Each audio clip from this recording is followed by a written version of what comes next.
So in this pot, we're gonna add some olive oil, about a tablespoon.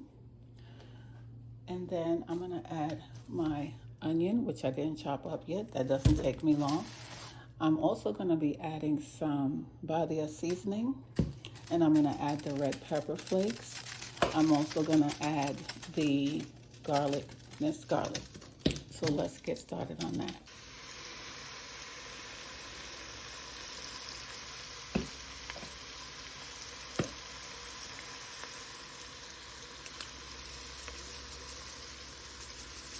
I don't want it to be too hot.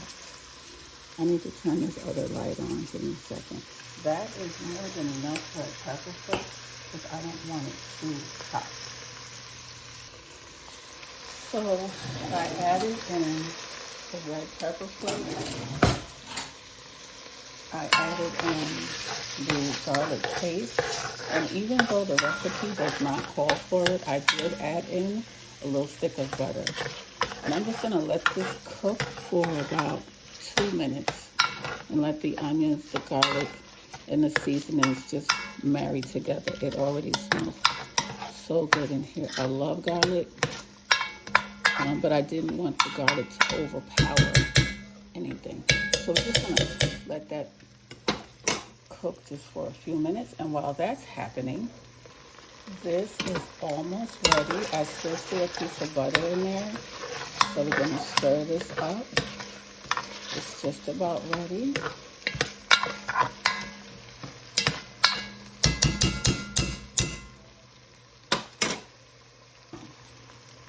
To this, we're gonna add our can of crushed tomatoes. We're gonna add our bottle of clam juice. Let's stir that up.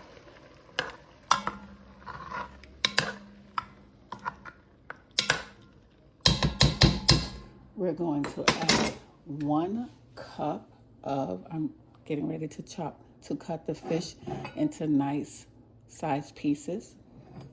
We're going to add 1 cup of white wine.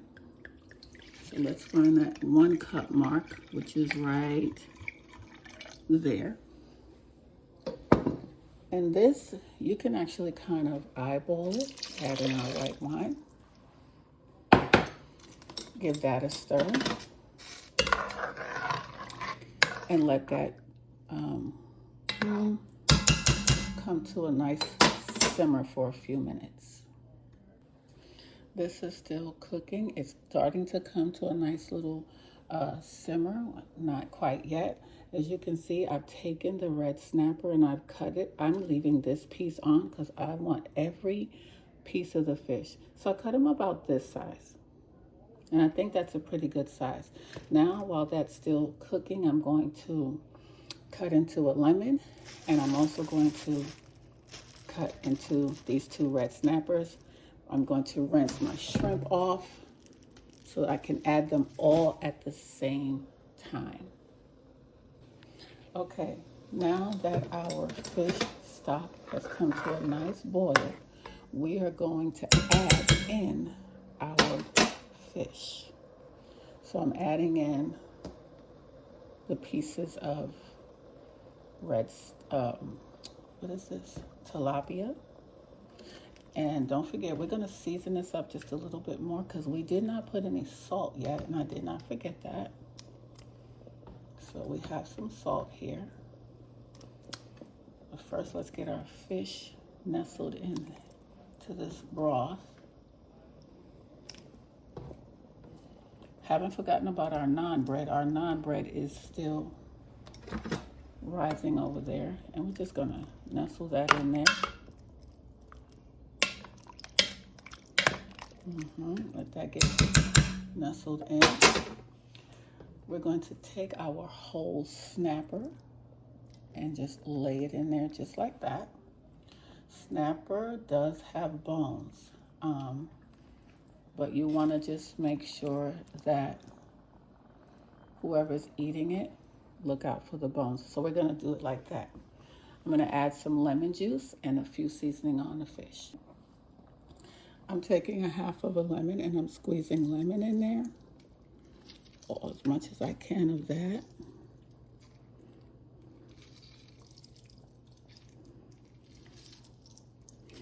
And then I'm going to do the other half. So I'm doing one whole lemon.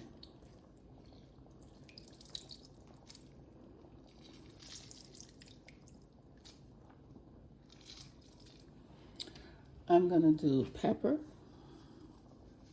I do like a lot of pepper, but I won't make it too peppery. And I'm going to do salt. Not too much, but that's enough there.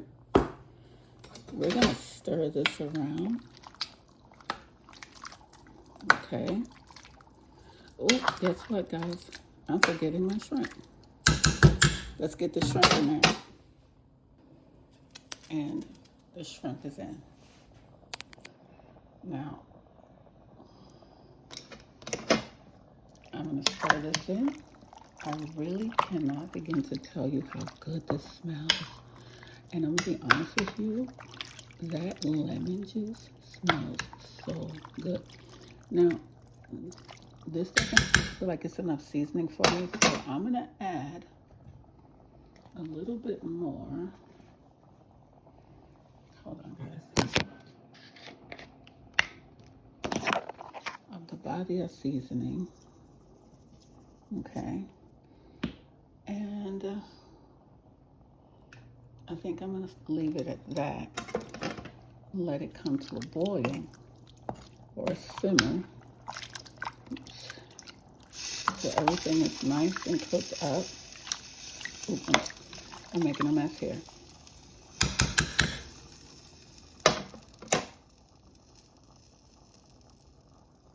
Okay.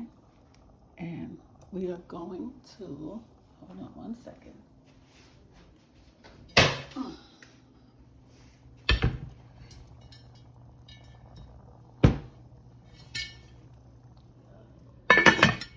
Cover it. Look at the tail, still sticking out. Let's get him in there. There he goes. We're gonna cover it and we're gonna let it simmer and cook really well. Now I'm gonna clean up my mess. And last but not least, I'm gonna chop up some parsley and add it to the fish stock. Chopped up some parsley. I'm gonna turn this up a little bit. I'm going to take a good handful of this parsley, add that in there, and I'm going to stir it.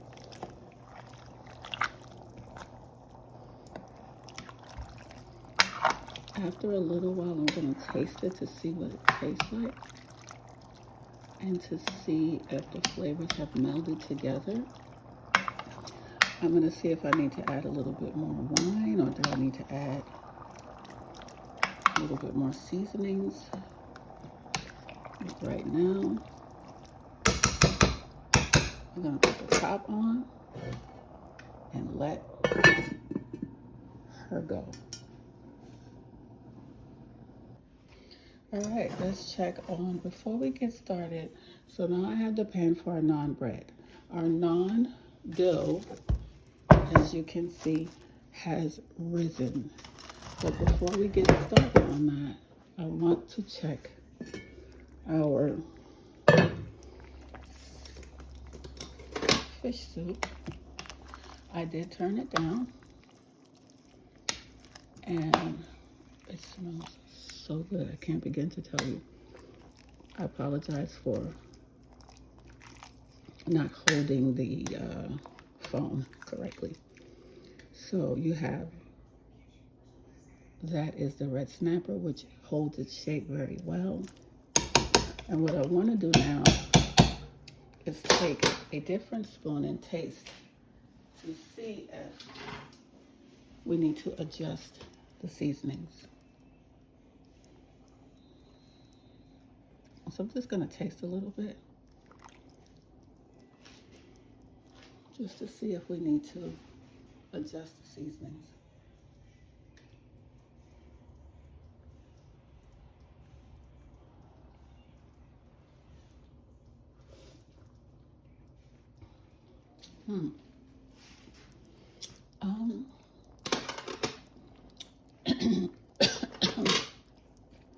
think it could use a little bit more salt.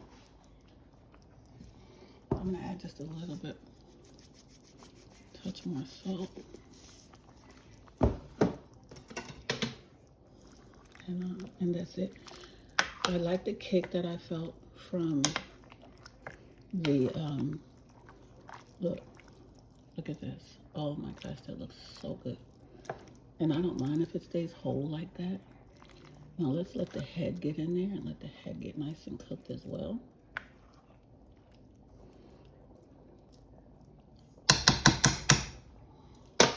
We're gonna let that cook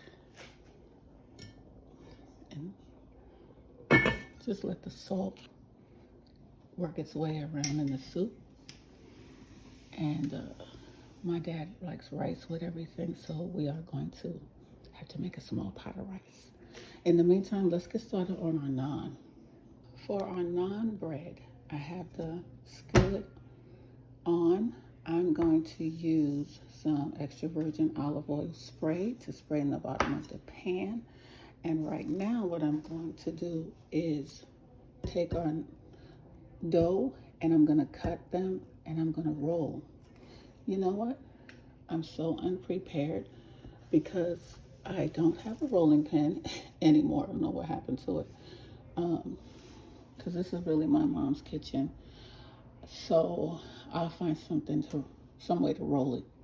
So we're gonna cut it into 12. We're gonna roll it out and we're gonna spray the pan and we're gonna cook the naan 2 minutes on each side. And let's see how that comes out. I do have my surface floured a little, and now I'm gonna get started on our naan. I'm gonna use my pastry brush to cut the naan into about 6 or maybe 8 pieces. My pan is heating up, has a little bit more weight.